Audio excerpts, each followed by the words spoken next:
오늘 읽으신 말씀 1절에 레위 사람 제사장 그리고 레위의 온 지파 이스라엘 중에서 분깃도 없고 기업도 없을 거다. 그들은 여호와의 화제물과 그 기업을 먹을 것이다. 처음 듣는 내용은 아닐 겁니다. 그죠? 출애굽기에도 나오고 민수기에도 계속 나오는 내용입니다. 먼저 우리 생각해 볼 것은 여러분 레위 사람들이 어떤 사람들이죠? 12지파 중에 하나인데요. 잘 읽어보시면 앞에 나오는 이제 출애굽기 말씀에 보면 레위 사람들이 경건한 자다, 예배를 섬기는 자다라는 느낌을 어디서 이제 우리 받을 수 있냐면 32장에 보면 모세가 이 십계명을 받아 올라갔을 때에 빨리 안 내려오니까 산 밑에 있던 이스라엘 백성들이 뭘 만들었죠? 금송아지 만들었죠. 금송아지 새겨서 만들었어요.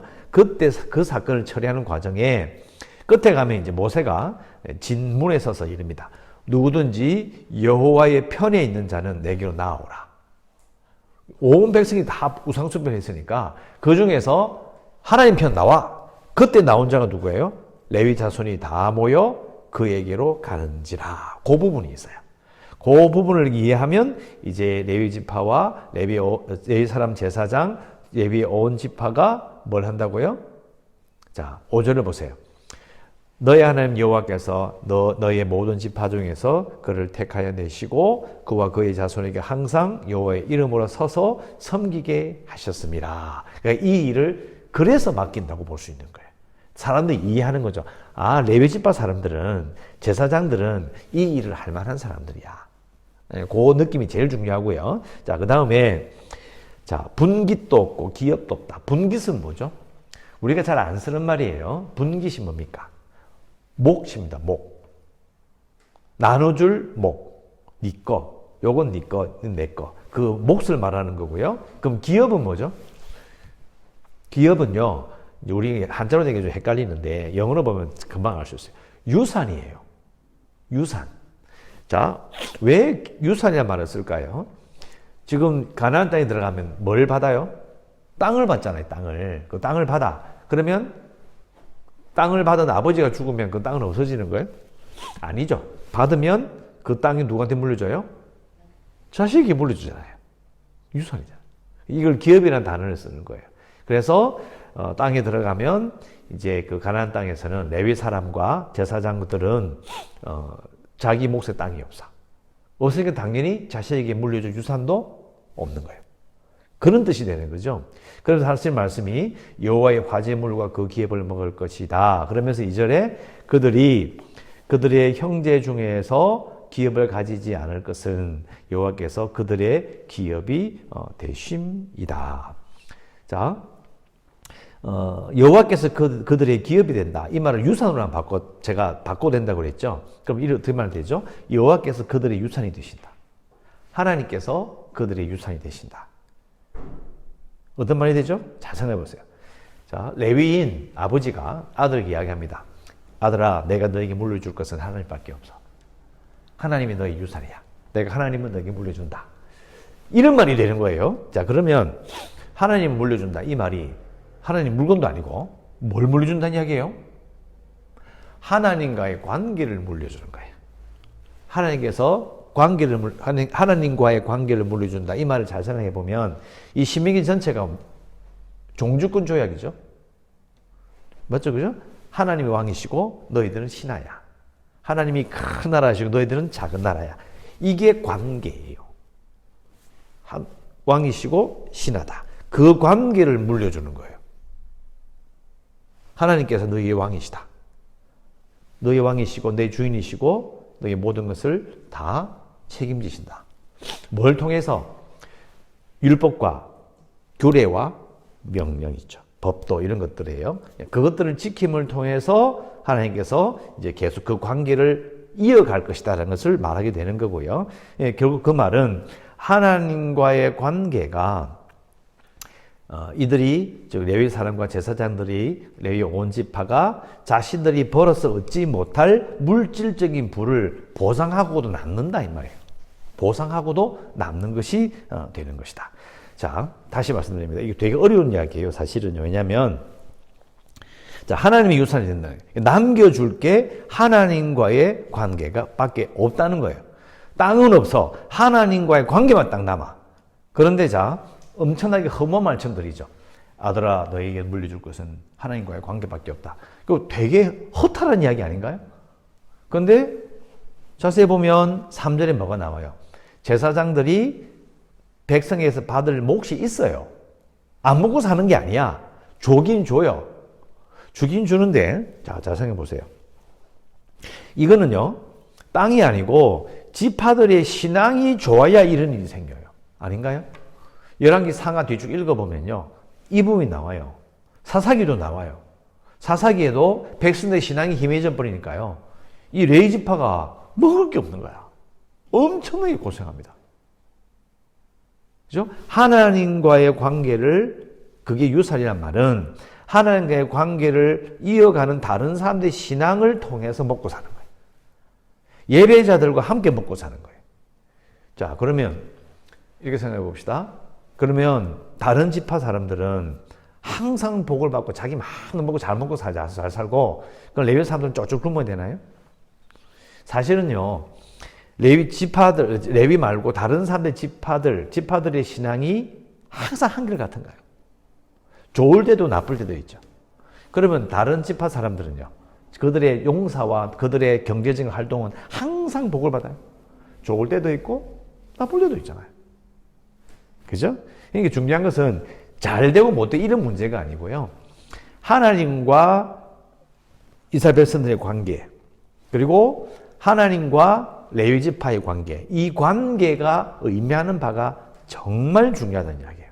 자, 제가 말을 아주 장황하게 했는데 쉽게 말해 볼게요. 자, 이스라엘 백성들이 하나님 앞에서 열방에 대하여 무슨 나라라고 그랬죠? 제사장 나라라고 그랬잖아요. 그럼 자 보세요. 하나님 앞에서 예배를 드려. 그런데 제사장 나라 된 이스라엘이 다른 열방이 하나님을 예배하러 와요. 그러면 그 열방이 많은 나라 백성들이 오면서 그냥 오나요? 하나님 예배 드리기 위해서 물질과 소와 양을 가지고 오죠? 그럼 그걸 예배 드리고 난 다음에 누가 먹어요? 제사장 나라 된 이스라엘이 먹어요. 자, 그 상황이 이스라엘 백성들이 하나님을 예배하러 왔을 때에 물질을 내놓으면, 그러면 예배 드리고 나서 레위 지파 사람들이 그걸 먹어요. 이게 똑같다는 거예요. 그럼 이스라엘 백성들이 누구를 통해서 먹고 살아요? 하나님을 잘 섬김으로 하나님을 예배하는 자들의 신앙심을 통해서 그들이 먹고 사는 거예요. 복을 받는 거예요. 그렇게 설명이 게 제일 간단해요. 자, 그러면 이게 무슨 이야기가 되느냐면, 이스라엘 백성들이 부국강병하라는 말씀 하신 적이 없어요. 부자가 돼서 너희들이 강한 군사를 만들고 강한 군대를 위해서 세상을 정복하라, 이런 이야기가 없어요. 왜요? 제사장 나라이기 때문이에요. 제사장 나라라는 말은 레위 지파 사람들처럼요, 분깃이 없어요. 유산이 없어요. 그럼 뭐가 유산이죠? 하나님이 유산인 거예요. 이스라엘 백성들이 그 자녀들에게 물려줄 건 뭐냐면요, 땅이 아니고 하나님인 거예요. 신명기 지나고 여수아 들어가면 땅 받잖아요. 자, 이게 말씀드렸어요. 땅의 주인이 누구예요? 하나님이세요. 왜? 왕이시니까. 그러면 무슨 말이냐면 신하의 땅이 아니에요. 나눠줘도 받아서 살아도 소유권은 왕에게 있어요. 그래서 지금도 이스라엘 백성들은, 또 구약의 모든 것들은요, 땅은 사고 팔 수 있는 게 아니에요. 왜? 하나님 거거든요. 원천적으로 공인 중개사 활동 못해요. 못 팔아. 자기가 가져갈 수가 없어요. 왜? 하나님 거예요. 그러니까 잘 생각해 보면 이 레위인의 존재, 이 레위 지파 사람들이 살아가는 방식이 그대로 이스라엘에게 적용되는 거예요. 자, 이걸 다음에 한번 제가 설교할 때 말씀을 드렸으면 좋겠는데, 이걸 이해하면 우리 이 땅을 살아갈 때 자녀에게 말하죠. 얘야, 너에게 물려줄 것은 하나님밖에 없어. 이게 서글픈 말이 아니라는 거예요. 서글픈 게 아니에요. 우리가 하나님과의 관계가 그걸 붙들고 살아가요. 그게 복인 거예요. 하나님과의 관계가 이 조약을 통해서 유지되는 것, 그게 바로 아들아, 후손들아, 너희들에게 복이다, 이렇게 말이 되는 겁니다. 자, 이것은 지금 우리에게 똑같이 적용됩니다. 우리도 하나님이 우리에게 복이에요. 하나님과의 관계가 예수 그리스도로 말미암아 하나님의 자녀로 우리가 받아들여진 것, 그게 복인 거예요.